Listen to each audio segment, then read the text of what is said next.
Hannah and I are planning to attend the National Farm Machinery Show in Louisville, Kentucky on February 16th from 12 to 2 at the Rhino Ag booth. If you're at the show, be sure to swing in and say hi. Hey everybody, it's Ryan. Welcome back to How Farms Work. We are about to start feeding cows. I just fired up the JCB and I'm letting it warm up. I'm checking to see what needs feed. It's snowing, as you can tell. We've got about an inch so far and they're calling for up to another 2. But regardless of what the weather's doing, cows have to be fed every other day. So we are going to be putting in 3 bales of hay for the cows down in the steer lot. I already mixed a load of creep feed up for my steers in the barnyard here. And they're good on hay for at least another 2 days. We need to put a bale of fodder in the pole shed, and we'll probably give a bale of fodder to the cows as well. Other than doing that, feeding the cows and calves really doesn't take much time. We're still working Dad's calves in the pole shed up to be on corn, but I've got my calves on full grain, so they have free choice of whatever they want to eat. But the JCB should be fired up now. Should be nice and warm. What do you say we hop in it and get cows fed?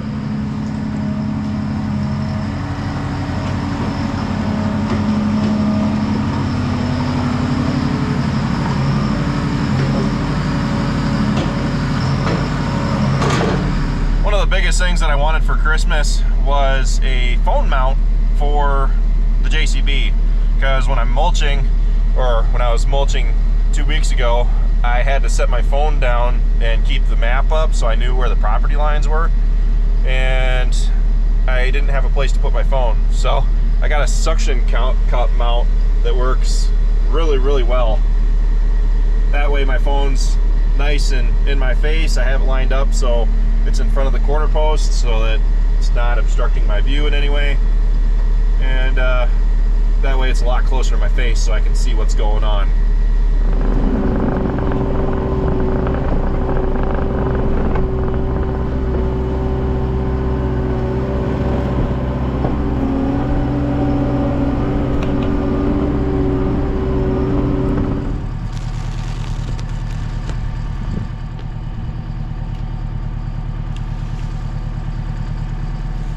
I cut the white wrap off and then I just unwind the net wrap.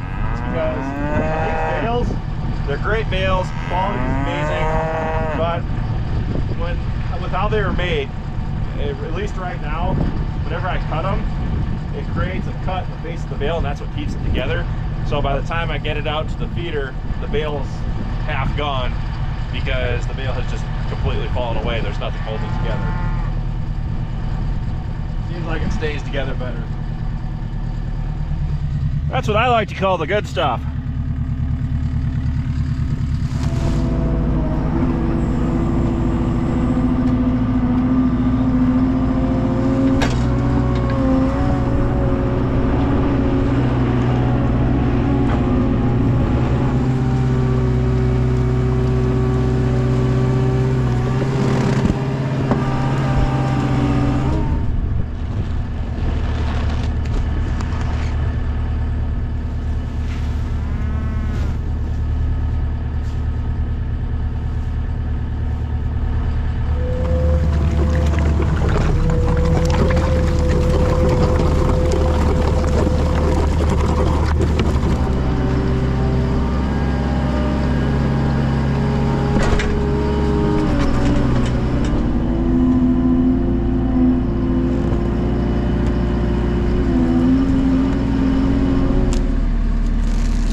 One of those wet fodder bales that we made. Makes really good feed, but it's getting kind of muddy in this area, so I'm gonna feed this bale out, and then whatever they don't eat, I'm gonna let them walk on, because I'm gonna pull the ring up. And corn fodder usually does a good job at soaking up the moisture, and if we can get an area built up where it's above where the water will run, it should help keep the cows dry, especially since where we've been putting the fodder is just behind this ring. So with these cut bales, I always cut the bottom because the bale will fall apart, and that way the net wrap falls off to the sides and I can just take it off. If I were to cut it off to the side, the net wrap would swing down and you get caught under a huge pile of fodder. So I try to cut it as low as I can.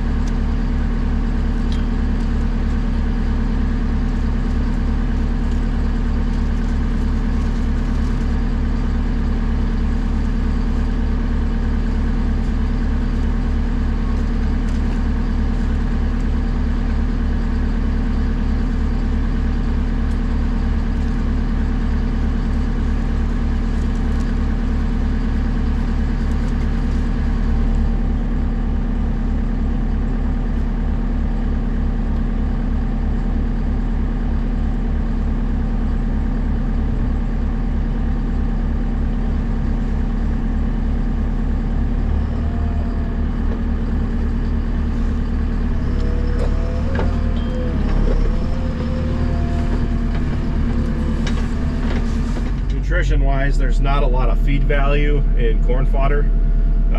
Where corn actually gets most of its nutritional value is in the ears, which for the most part there shouldn't really be any ears in the corn fodder bales that we're feeding out. So I'm going to be feeding the cows again tomorrow because I'm going to be leaving for Saturday and they're going to get fed again on Sunday. So I'm going to come back out tomorrow and top off their feed. Otherwise I wouldn't probably only feed them. I guess typically I would feed them one bale of hay and one bale of fodder if I was going to feed them again tomorrow. But that way we'll see how long I can make it until feeding. I'm doing it like this. I may not have to feed them again until Monday morning. When you feed out corn fodder bales like that, you want to be careful so you're not shortchanging them on nutritional value anywhere. Which is something that I want to do, is get my hay tested to see what the nutritional content of it is. I'm going to look around and see if I can find a place nearby that will test it for me. I'm going to put a dry corn fodder bale in for them now so that they can lay on it. Days like today are where you're going to get dinged for not having your corn fodder wrapped, which my rule of thumb is about 1/3 of your corn fodder should be wrapped to safeguard against deterioration in the bales by spring. And that's what I did, was 1/3. Well, I didn't compensate by doing 1/3 for the bales that are going to sit and get rained on and get snowed on while it's raining and snowing. So these bales on the outside are going to be wet and the cows are going to have to dig in a little bit before they get dry. But that stuff will fall off first, and then what's inside will be what the cows spread around. So, you know, is it really worth wrapping it?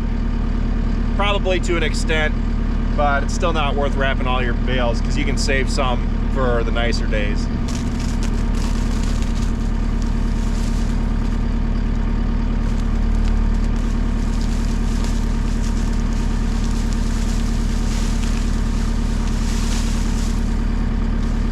That's why I cut them on the bottom. Totally worth having cut bales because I think it makes much better bedding.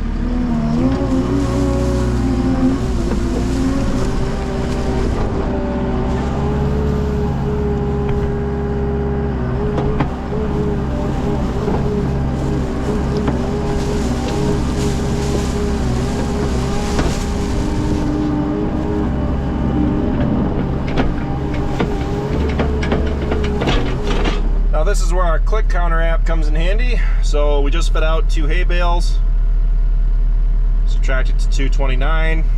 If you go to our graph, we can see how we're coming, and looks like we're right on track to use all our bales by June 1st. Now this is going to vary as we keep going. You can actually see here where I fed out bales more at a time because I was doing mulching. So I had to feed out more to hopefully get them by longer. So that's where we start seeing more zigzags. But as I feed them more steadily, they'll get 2 to 3 bales every day. We fed them 2 hay bales today. We're gonna feed them again tomorrow, so it's gonna have a nice little zigzag going on there. So if we go down to when I started feeding bales full time, we had 307 to start with. So we'll take 307 minus 229. What's 307 minus 229? I have used 78 bales so far. How many days has it been since November 2nd?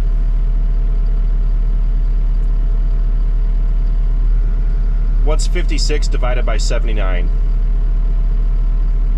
Days per bale. What's 79 divided by 56? So there's our bales per day. 1.4107. How many days are there until June 1st?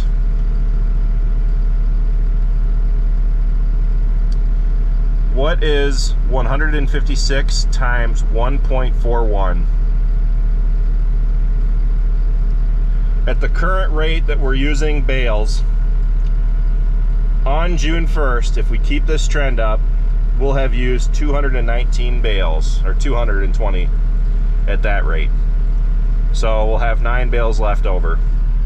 Now mind you, as we move closer to spring, what I'm going to do is as the cows start to calve, I'm going to be kicking them out to pasture, and that's going to take a lot of pressure off. The calves are due to start calving after April 15th, and it's usually very muddy that time of year, so what I like to do is kick them out to pasture so that the cows have nice green grass to lay on. I check them twice a day to make sure that there aren't any calves. If there are calves, I tag them and kick them out. And this year it worked fairly well for me. I liked doing it that way, because that way all of my calves out on pasture have tags, so there's no question when one of the neighbors see something out in my pasture here and go, is that mine? Because he's got some white on him, or that Highlander that I got, you know, whose is he? We have 229 bales left. I say we're still doing pretty good on feed. I'm going to be feeding out more of those corn fodder bales that are wet as feed, and I want to start supplementing the cows going into spring when we get closer to calving, so that way they have plenty of their body condition score is higher, so that when they go into calving, it's higher when they're going into breeding, so then hopefully that way more of them will breed back. This bale was not cut at all, either by the baler or by the rotary mower, and I've been putting these in the pole shed just to try to do a little bit of comparison to see if I can notice a difference between the cut and uncut bales. I know you guys probably can't see it as easily as I can, but we have a cut bale out there on the left and an uncut one on the right. On the right, the stalks are longer, and overall it's not going to be as compacted. There's not going to be as much bedding in the bale on the right as there is on the left.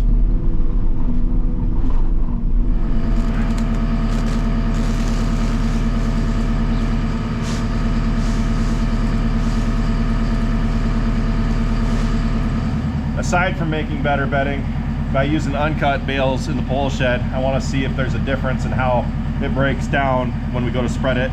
Is it going to be easier on the spreader to spread this, or spread out the cut material versus this stuff? And looking down at the bedding, there's a lot of long stalks in here.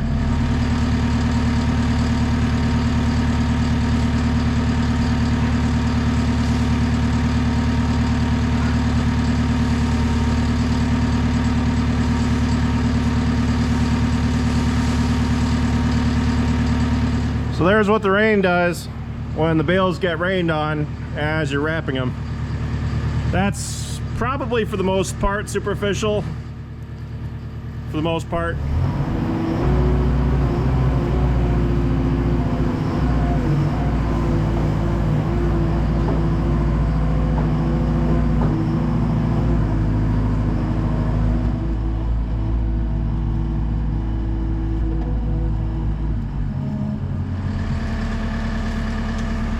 I'm missing out on a lot of that opening and closing the gate character building ever since I bought the Teleskid.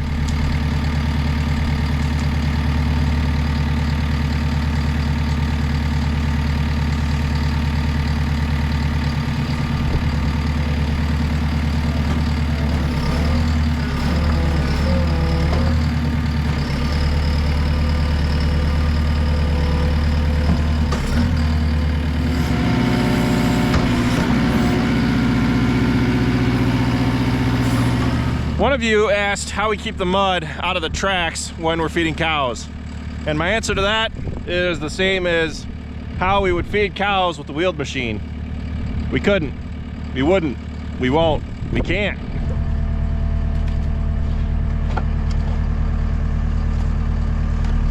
The most important thing is that you make sure you clean out the tracks at the end of every day. Now, what really gets you is this time of year where you're constantly going from freezing and above freezing temperatures.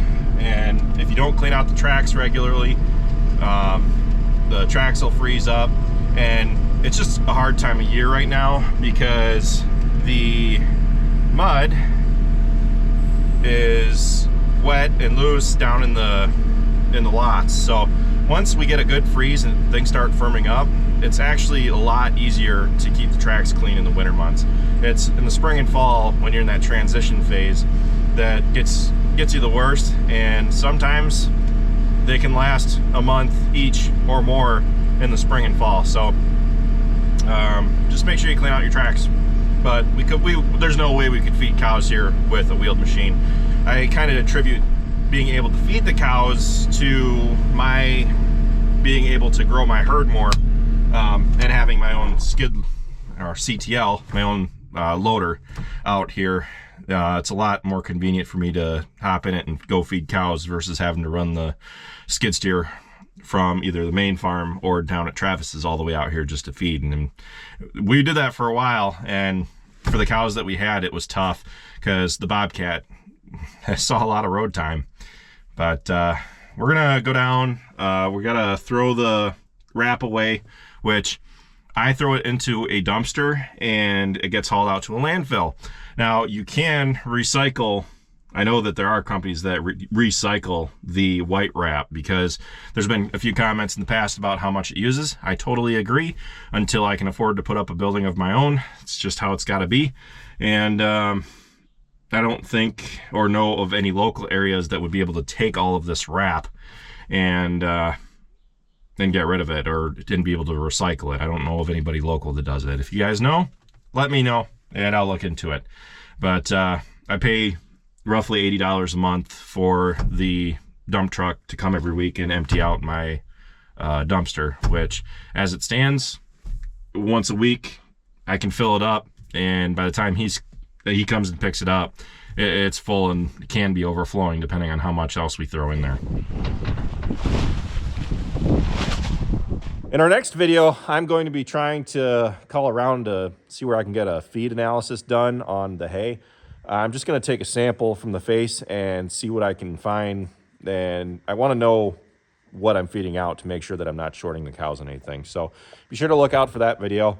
And that's pretty much it for this one. So thanks for watching, guys. Be sure to check out all of our other videos. Be sure to like, comment, and subscribe. And be sure to follow us on Facebook, Instagram, TikTok, and Snapchat. All how farms work. And with that, I'll see you next time.